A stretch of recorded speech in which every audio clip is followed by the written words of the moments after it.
But I think that this is sort of a sideline, a sidebar to the more inspirational and more, to my mind,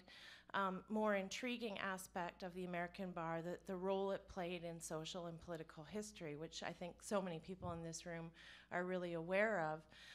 But to some degree, it's been, I think, people have not acknowledged how important the role it's played has been. And I think I began, I'm obviously looking at colonial taverns, and a lot of this came out of traveling, because I went to New York and to Boston and to Seattle and San Francisco a fair bit. And as a tourist, you can't really help but notice how many places are actually associated with the American Revolution, how many plaques you wind up finding that suggest that, you know, in Boston, for example, the green dragon is the cradle of the revolution. And what struck me, I think, was that it wasn't just the American Revolution, of course, that when I began looking at all of the events that were associated with the bar, it was like I had stumbled onto the ultimate conspiracy theory, because it almost seemed, you know, with no small dose of hyperbole, as if everything that had ever happened in America had been connected in some way to a bar. Now,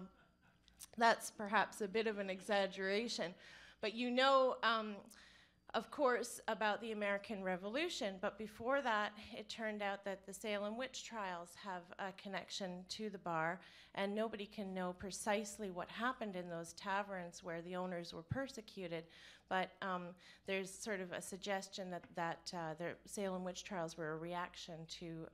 early taxation problems. And so it's not completely far-fetched to think that there might be some sort of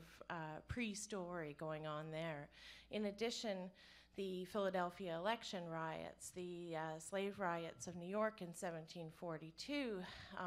as you might expect, the Whiskey Rebellion, but also two rebellions that happened immediately before that. And indeed, all the way up until Stonewall, the Stonewall Rebellion, you find that many of the progressive and rights-expanding movements had some kind of connection to a taproom of some sort. And